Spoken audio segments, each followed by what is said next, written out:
A man after God's own heart. King David was known as one of the most famous kings Israel ever had. He had many roles in his life. He was a shepherd, and then became a warrior, and then an outlaw, before he finally rose to being a king.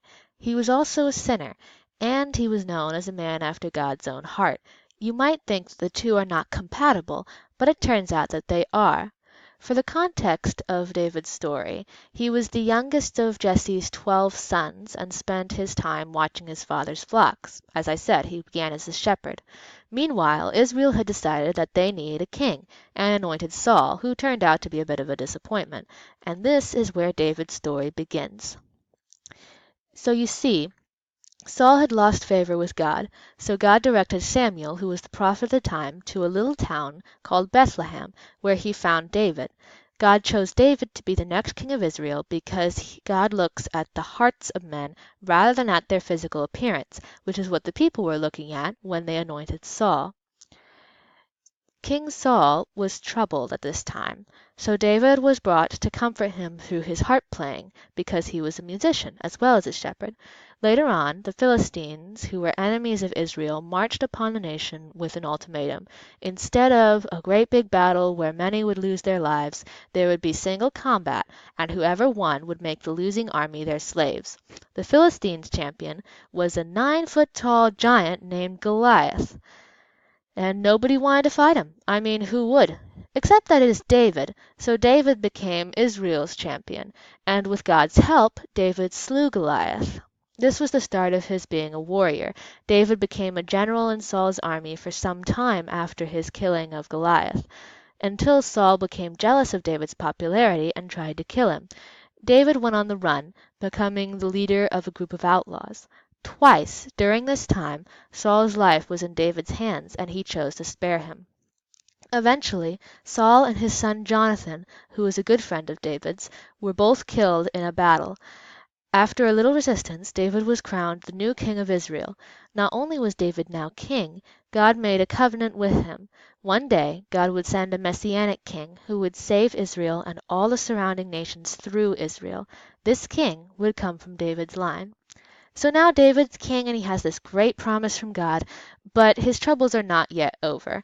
He may be a man after God's own heart, but he was still a man, subject to human weaknesses. One day he saw a beautiful woman bathing on her roof. Her name was Bathsheba, and she was already married. Despite this fact, they committed adultery together. Their sin caught up with them when Bathsheba became pregnant. So David arranged for her husband's death during a battle, and married her. But no one can hide their sin from God. It's foolish to even try. The prophet Nathan confronted David about his sin, and David admitted his wrongdoing and repented, praying for God's forgiveness. This he received, but the consequences for his actions were still there. His child did not survive. And from here we move on into the lesson we can learn from all of this. You see, the importance of this story is not in David's sin. Everyone sins. What we can learn from this is found in David's reaction to his sin. He didn't deny it or try and bargain his way out. His predecessor, Saul, usually stood by his sin, making up excuses for his own behavior. In striking contrast, David admits his wrongdoing and pleads for forgiveness. This is how we should react to our sins. We should admit what we did was wrong and humbly ask God for forgiveness. It takes a strong person to admit that they're wrong, and there will still probably be consequences for our actions, but the important thing is that God will always forgive us if we ask Him to.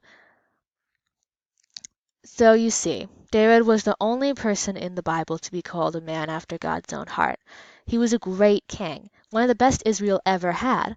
However, he was human, and therefore not perfect.